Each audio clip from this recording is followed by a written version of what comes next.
France, summer 1944.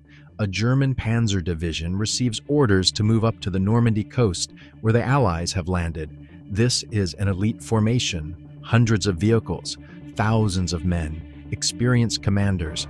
By calculation, the road to the front should take a few days. The division is meant to arrive fresh, at full strength, and strike, but it doesn't arrive on time. And when it finally gets there, if it gets there, it's no longer a fearsome fist, but a worn-out, thinned, strung-out column that has lost part of its equipment without firing a single shot at the enemy. Tanks sit on the roadsides without fuel, vehicles abandoned, men exhausted. The division lost its battle before it ever began. And here begins the question we're here for today. How? How did whole German formations, strong, trained, ready to fight, lose their fighting power without meeting the enemy? How did an army come to a halt without a battle? German commanders on the ground were furious and baffled. We are not beaten. We were not defeated in combat. So why can't we move? Can't we resupply? Can't we fight? Some blame the shortage of fuel, others the bad roads, others still the general chaos of the retreat. All three answers were only symptoms of one disease that the German command named far too late. Their army was stopped not by the enemy on the battlefield. It was stopped by what they didn't consider a battlefield at all. The answer to this question is not about tanks or soldiers. It's about an invisible network without which the strongest army turns into a motionless heap of iron. Part 1. The army that ran on rails. To understand what happened, you have to grasp one thing that war films almost never show. An army fights not only with the bullet and the shell. An army fights with fuel, cartridges, food, spare parts, tons of cargo that has to be delivered to the front every day. A tank without fuel doesn't move. A gun without shells is silent. A soldier without food doesn't go into battle. And this whole flow of supplies rests on transport.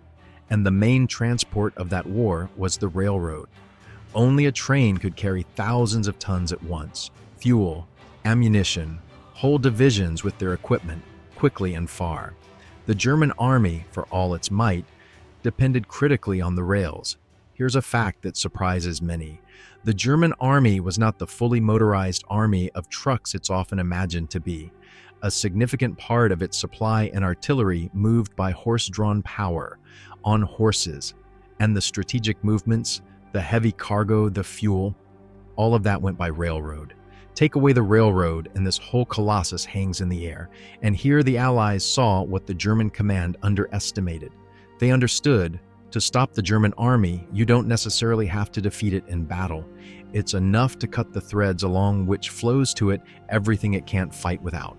Not to kill the soldier, but to deprive him of fuel, cartridges, and the ability to move from the spot.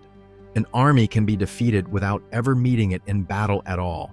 You need only kill its supply. But how do you cut the railroads of an entire country? The answer wasn't in a single strike.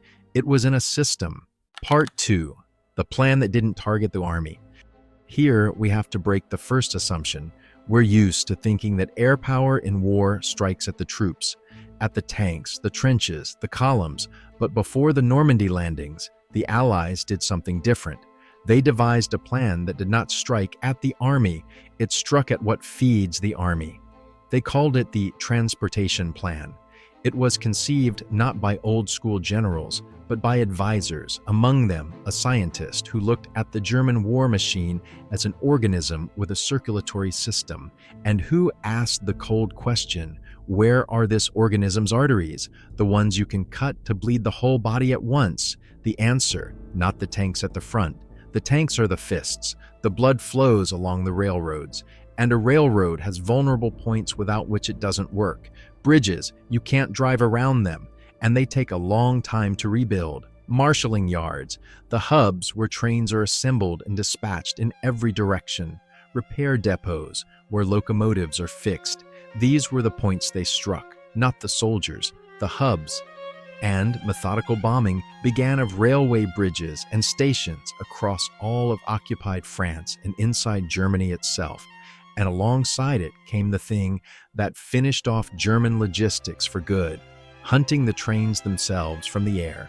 Allied fighter bombers went out to hunt for trains. In daylight, across the whole country, a locomotive on an open track is an enormous, defenseless target. And here's a consequence hard to overstate. German railway crews came to see daytime runs as journeys to certain death. French engine drivers, whom the Germans forced to run the trains, began deserting in whole crews. It reached the point where German officers had to assign armed guards to keep the crews from scattering, and trains dared to move only at night. Do you understand what happened? The Allies didn't just break the rails, they made the very work of the railroad deadly, and the vast transport network on which the German army depended began to stop. Not because the rails couldn't be repaired, but because it became terrifying and impossible to travel on them. But the Germans had excellent engineers and whole brigades of repair crews. Why didn't they patch it all back together? The answer to this question is the most important of all. Part 3. Why repairs couldn't save them. Hold on to one thought. It's the heart of this whole video. The Germans could repair any single bridge and any single station. The problem was that they had to repair everything at once, again and again, faster than they could manage. And this was not a problem of skill, it was a problem of system against system. German repair crews were good. A wrecked marshalling yard they could partly restore in a week or two, but while they fixed one, 5 others were bombed. While they rebuilt a bridge, 3 neighboring ones were brought down. While they patched a line, the hunters from the air burned the locomotives that were supposed to travel it. Every single repair succeeded, and the network as a whole died. Because a network works only when all its links work at once. Cargo goes from a factory in Germany to the front in Normandy through dozens of hubs. Cut just a few of them in the right places, and the cargo doesn't arrive, no matter how much you repair the rest. And now, put the whole picture together, and you'll understand what happened to that Panzer division from the beginning. It was ordered to move to the front, but the trains that were supposed to carry its tanks didn't come. The lines wrecked, the locomotives burned. So the division moved under its own power. And moving under its own power for hundreds of kilometers for tanks means monstrous wear, breakdowns, a strung-out column, and the fuel that was supposed to wait for it along the way wasn't delivered. The tank cars didn't get through on those same dead roads. And so, the elite formation arrives at the front days late, having lost part of its vehicles on the march, with half-empty tanks, exhausted, and throws itself into battle already broken. It wasn't defeated in combat, it was bled dry along the road. The German commander looked at his division and couldn't understand.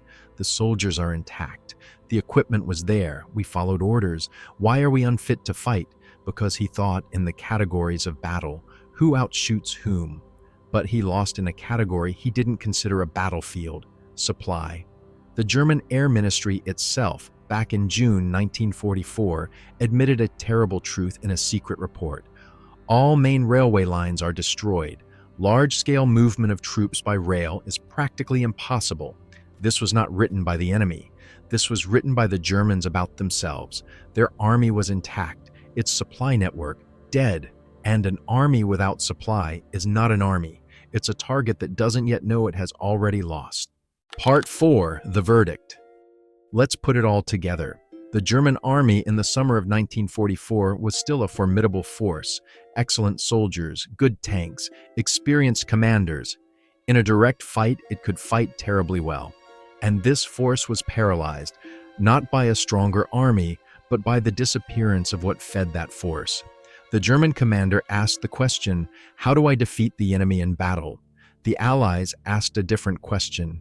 How do I make sure the enemy can't even begin the battle at full strength? The first question is about the fight. The second is about supply. And the second proved decisive. Here's the main thing to take away.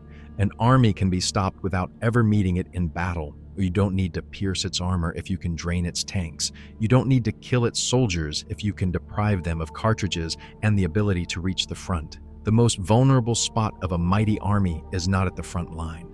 It's in the rear, at the railway hubs, on the bridges, in the fuel tank cars that no one considers a weapon. The Germans put everything into the power of the blow, into tanks, guns, the skill of the soldier, and the Allies struck not at the fist, but at the arm that feeds that fist, and the fist hung in the air. The German commander of that division, standing at the roadside before his tanks frozen without fuel, didn't know he was taking part in a lost battle that never happened. He waited for the fight. He was ready for the fight. His soldiers were ready, but he wasn't allowed to lose the fight honestly, and his army was stopped earlier, quietly, without a single shot fired at it, simply by cutting the invisible threads along which life flowed to it. He spent his whole life preparing to defeat the enemy in battle, and the enemy refused to give him a battle. The enemy killed his roads, and the army stopped on its own. If this story gave you a new angle on an old war, leave a like. It helps the channel reach those who want to understand history seriously rather than repeat legends. Subscribe if you want the next chapter. And remember this, the strongest army is not always beaten in battle. Sometimes it's simply cut off from what makes its strength mean anything, from fuel, from cartridges, and from the road home. The Germans built the better sword, and the enemy severed the hand that held it.